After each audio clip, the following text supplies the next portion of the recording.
एक गुरु का एक शिष्य था। वह शिष्य युवा था और उसकी उम्र 16 साल की थी।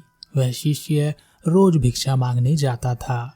एक दिन रास्ते में उसने देखा कि एक लड़का जो 16-17 साल का होगा पेड़ के पीछे से छिपकर किसी को देख रहा था।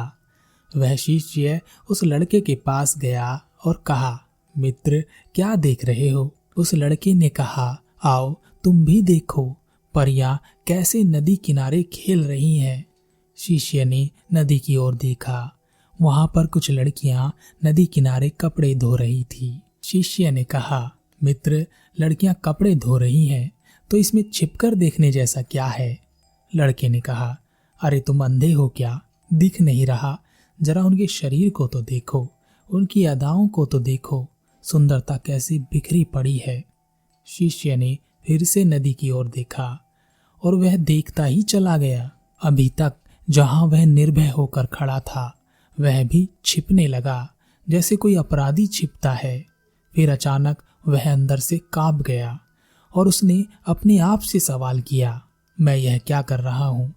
यह सही नहीं है, मुझे यहाँ से चले जाना चाहिए। और वह तुरंत ही वहां से चला गया। वह आश्रम पहुंचा और अपने कार्यों में लग गया। लेकिन जो उसने देखा था वह उसकी आंखों के सामने बार बार आ रहा था। मन में वही चल रहा था। उसका मन दोबारा से वहीं जाने के लिए लालायित हो रहा था। अब वह रोज जल्दी भिक्षा के लिए निकल जाता और वहीं उसी लड़के के साथ छिपकर उन लड़कियों को देखता। अब यह रोज का काम हो गया था। उस शिष्य का मन आश्रम के काम में नहीं लग रहा था। वह हर काम को आधा अधूरा कर रहा था। वह अलग ही दुनिया में खोया रहता। जब गुरु उसे शिक्षा दे रहे होते तब भी उसका मन वहां नहीं होता। गुरु ने अपने शिष्य की इन हरकतों को भांप लिया था। इसलिए एक दिन गुरु ने शिष्य से कहा, अब हम दोनों रोज साथ में भिक्षा मांगने जाएंगे। शिष्य ने कहा, नहीं गुरुदेव, आप परेशान क्यों होते हैं? मैं अकेले ही भिक्षा ठीक से मांग सकता हूँ। गुरु ने कहा, ठीक है, तो फिर तुम अकेले ही जाओ। शिष्य आश्रम से भिक्षा मांगने के लिए चला गया। गुरु भी शिष्य को देखने के लिए कि वह कहाँ जाता है, किससे मिलता है, उसके पीछे चल दिए। कुछ दूर जाने के बाद एक रास्ते पर गुरु ने देखा कि उसका शिष्य एक लड़के के साथ एक पेड़ के पीछे अपराधी की तरह छिप रहा है और कुछ देख रहा है। गुरु अपने शिष्य के पीछे जाकर खड़े हो गए और उन्होंने देखा कि उनका शिष्य छिपकर लड़कियों को देख रहा है जो अपने कपड़े धो रही हैं। गुरु ने कहा, शिष्य, क्या इन लड़कियों से भी भिक्षा लेनी है? अपने गुरु की आवाज सुनते ही वह शिष्य घबरा गया, जैसे किसी चोर को किसी ने रंगे हाथों पकड़ लिया हो। उसकी हालत खराब हो गई। वह कुछ बोल नहीं पा रहा था। दूसरा लड़का वहां से भाग गया। शिष्य के मुख से कुछ टूटे फूटे शब्द निकल रहे थे। वह गुरु से नजरें नहीं मिला पा रहा था। गुरु ने कहा, मेरा शिष्य तो निर्भय था, उसे किसी का डर नहीं था, लेकिन तुम तो डर के मारे कांप रहे हो। शिष्य ने कहा, मेरा कोई दोष नहीं है गुरुदेव, उस लड़के ने मुझे बहका दिया था। आपकी शपथ खाकर कहता हूँ कि मैं अब ऐसा कभी दोबारा नहीं करूँगा, मुझे माफ कर दीजिए।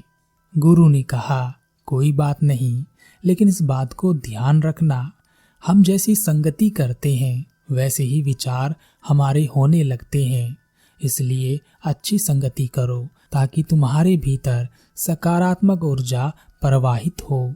वह शिष्य फिर से अपने आश्रम के काम पर ध्यान देने लगा। उसने उस रास्ते को भी छोड़ दिया। वह दूसरे रास्ते से जाता। वह अपना काम ध्यान से करता, लेकिन धीरे धीरे उसके भीतर क्रोध की उत्पत्ति होने लगी। वह दूसरे शिष्यों पर क्रोध करता। वह बेचैन रहता और ना ही सही समय पर भोजन करता। उसका भोजन भी आधा हो गया था। एक रात गुरु ने उस शिष्य से कहा, अब तक कितनी बार तुम अपनी शपथ तोड़ चुके हो? यह सुनते ही शिष्य अपने गुरु के चरणों में गिर गया और रोते हुए बोला, गुरुदेव, कई बार मैं उस शपथ को तोड़ चुका हूँ। उसके बाद कई बार शपथ ले चुका हूँ, लेकिन हर बार वह टूट जाती है। मेरा मन मेरे नियंत्रण में नहीं है। मैं चाहता तो हूँ अपने मन से इन सब बुरे विचारों को निकाल दूं, लेकिन चाह कर भी ऐसा नहीं हो पा रहा। गुरु ने शिष्य को उठाया और आश्रम के बगीचे की ओर ले गए और कहा, देखो, यहाँ पर कुछ नालियां बनी हैं जिनसे नदी का पानी इन पौधों तक आ रहा है, और यह पानी निरंतर एक बहाव से आ रहा है। क्या तुम इस बहाव को रोक सकते हो? शिष्य ने कहा, हाँ, क्यों नहीं। शिष्य ने कुछ रेत उठाकर उस नाली में डाल दिया। वह पानी थोड़ी देर के लिए रुका और फिर से उस रेत के ऊपर से निकल गया।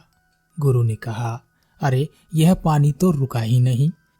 शिष्य ने कुछ कंकड़ पत्थर उठाकर इकट्ठे किए और उस नाली में डाल दिए, और पानी थोड़ी और देर के लिए रुक गया, लेकिन फिर से उन कंकड़ पत्थर के ऊपर से निकल गया।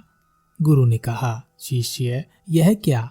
अगर मैं शपथ लूं कि मैं इस पानी को रोक दूंगा, तो क्या मैं नहीं रोक सकता? शिष्य ने कहा, कोई बात नहीं गुरुदेव, मैं आपकी शपथ अभी पूरी कर देता हूँ। इस पानी को तो मैं रोक ही सकता हूँ। वह शिष्य एक बड़ा सा पत्थर लेकर आया और उस नाली पर डाल दिया। पानी रुक गया। शिष्य ने कहा, देखा गुरुदेव, पानी रुक गया, आपकी शपथ पूरी हुई। गुरु थोड़ा सा मुस्कुराए और कहा, ध्यान से देखो, पानी रुका है, वह पीछे की नाली तोड़कर बाहर आ गया है और अगल बगल से बह रहा है, और इस पत्थर के आगे भी आ गया है, और अपना रास्ता बदल कर फिर से आगे की ओर बह जाएगा। और थोड़ी देर में ऐसा ही हुआ। गुरु ने कहा, तुम्हारे साथ भी तो ऐसा ही हो रहा है। तुम बार बार शपथ ले रहे हो, और हर बार बड़ी शपथ, और हर बार तुम्हारी शपथ टूट जाती है, और यह हमेशा ही टूटती रहेगी। कितना भी बड़ा पत्थर रख लो, पानी तो अपना रास्ता बना ही लेगा। यह देखकर शिष्य निराश हो गया और कहा, हे गुरुदेव, क्या कोई रास्ता नहीं है कि मैं अपनी शपथ पूरी कर सकूं और मैं सही रास्ते पर चल सकूं? बुरे विचार मेरे मन में ना आए। गुरु शिष्य को एक नदी के पास ले गए जहां से वह पानी आ रहा था। गुरु ने कहा, यह पानी इस नदी से आ रहा है, और अगर हम यहीं से उस रास्ते को बंद कर दें जिससे यह पानी बगीचे में जा रहा है, तब क्या हमारी शपथ पूरी हो सकती है? शिष्य ने कहा, हाँ, अवश्य ऐसा हो सकता है। मैं इस पानी को यहीं से बंद कर देता हूँ, तब आगे पानी जाएगा ही नहीं और आपकी शपथ पूरी हो जाएगी। शिष्य ने नदी से निकलने वाले रास्ते को भरपूर मेहनत करके पत्थर डाल डाल कर बंद कर दिया और कहा, लो गुरुदेव, हो गया, अब आगे पानी नहीं जाएगा। गुरु ने कहा, शिष्य, अगर पानी आगे नहीं जाएगा तो उन पेड़ पौधों का क्या होगा जो बगीचे में लगे हैं? उन्हें तो पानी चाहिए, और उनमें से कई तो ऐसे हैं जिन्हें रोज पानी चाहिए। वह तो मुरझाकर मर ही जाएंगे। उनका क्या होगा? पानी तो खोलना ही होगा। शिष्य ने वापस नदी से जाने वाले पानी के रास्ते को खोल दिया। गुरु ने कहा, एक बात बताओ, अगर हम इस पानी को और अधिक खोल दें, 2 गुना, 4 गुना या 10 गुना, या पूरी नदी का पानी बगीचे की ओर मोड़ दें, तो क्या होगा?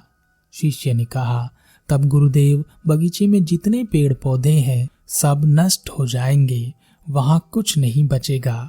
गुरु ने कहा, तो समझो इस बात को, हमें किसी चीज को रोकना नहीं है, हमें शपथ नहीं लेनी है, हमेशा संतुलन कायम करना है। ज्यादा पानी से भी पौधे नष्ट हो सकते हैं, कम पानी से भी पौधे नष्ट हो सकते हैं। जीवन पनपता है तो संतुलन से, जीवन चलता है तो संतुलन से। मन को इस पानी की तरह नियंत्रित करने की आवश्यकता नहीं है, बल्कि मन की शक्ति को दिशा देने की आवश्यकता है। जिस तरह इस पानी से जीवन पनप सकता है और नष्ट भी हो सकता है, उसी तरह मन की शक्ति से हमारा निर्माण भी हो सकता है और हमारा पतन भी। शिष्य ने कहा, लेकिन गुरुदेव, हमारे मन में जो बुरे विचार आते हैं उन्हें मैं कैसे रोकूं? गुरु ने कहा, रोकने की आवश्यकता ही नहीं है। जो भी विचार तुम्हारे भीतर है तुम्हारे ही कारण है। उन कारणों पर चिंतन करो। और कहीं ऐसा तो नहीं है कि तुमने नदी का पूरा पानी अपने बगीचे में छोड़ दिया है, इसलिए हर तरफ पानी ही पानी दिखाई देता है। कोई जीवन नहीं, कोई ऊर्जा नहीं, कोई पौधा नहीं, केवल पानी, काम वासना का पानी। शिष्य ने कहा, गुरुदेव आप सही कहते हैं। पहले मेरे जीवन में बहुत सी चीजें थी। मुझे कुछ बनना था, अपने बारे में जानना था, अध्यात्म की ओर बढ़ना था, लोगों की मदद करनी थी, लोगों को ज्ञान देना था। मैं कुछ अलग होना चाहता था, लेकिन मैं अपने मार्ग से भटक गया। अब मेरी सारी ऊर्जा केवल एक ही चीज पर केंद्रित हो गई है, वासना पर। मुझे जगाने के लिए आपका बहुत धन्यवाद। उस दिन वह शिष्य रात को बहुत चैन की नींद सोया। सुबह अपने कार्यों को पूरे मन से किया और उसी रास्ते से गया जहां वह लड़का उस पेड़ के पीछे आज भी छिपा हुआ था। वह उस नदी पर पहुंचा जहां पर वह लड़कियां कपड़े धो रही थी। उसने उन लड़कियों से पानी मांगा। उनमें से एक लड़की ने उसे पानी पिलाया और उस सन्यासी शिष्य के चरण स्पर्श किए। शिष्य ने हाथ ऊपर उठाया और कहा, तुम्हारा कल्याण हो। शिष्य का मन जैसे सकारात्मक ऊर्जा से भर गया। उसके चेहरे पर मंद मंद मुस्कान आ गई, जैसे उसे कुछ खोया हुआ वापस मिल गया हो। वह वापस अपने रास्ते पर चल दिया, उसी निर्भीकता के साथ जैसे वह पहले जाता था। पीछे से वह लड़का उस शिष्य के पास आया और कहा, क्या बात है, आज तो तुमने नजदीक से दर्शन कर लिए। तुम तो मुझसे भी आगे निकले। शिष्य ने कहा, हम हमेशा दूसरों के दर्शन करने में ही व्यस्त रहते हैं, अपने दर्शन कर ही नहीं पाते। तुम कब तक यूं ही पेड़ के पीछे छुपते रहोगे? किसी को पसंद कर लो, उससे बोल दो।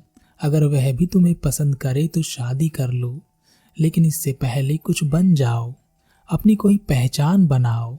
यूं अपना समय और ऊर्जा नष्ट मत करो। वह लड़का रोज उस शिष्य से मिलने लगा। उस लड़के ने उस नदी किनारे जाना छोड़ दिया और वह अपने जीवन में कुछ बनने के लिए संघर्ष करने लगा।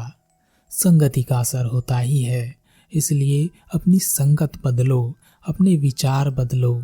अगर तुम खुद बदल रहे हो तो अपने आप को बदलते हुए देखो कि यह सही है या गलत। जब तुम्हारे मन में गंदे विचार आए तब अपने आप को दोषी मत मानना, आत्मग्लानि में मत जीना। यह शरीर है और यह सब इसने हजारों वर्षों में सीखा है। एक केवल तुम्हारे संकल्प कर लेने से, शपथ ले लेने से यह टूटने वाला नहीं है। लेकिन तुम्हारे पास वह शक्ति है, वह ऊर्जा है जिसका सही और संतुलित उपयोग करने से तुम एक हरा भरा बगीचा तैयार कर सकते हो।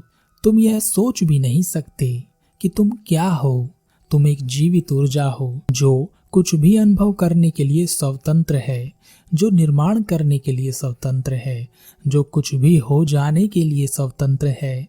तुम कितने कीमती हो यह तुम खुद भी नहीं जानते। इसलिए जागृत हो जाओ, जाग जाओ, पहचानो। एक कंप्यूटर प्रोग्राम की तरह बनकर मत रह जाना।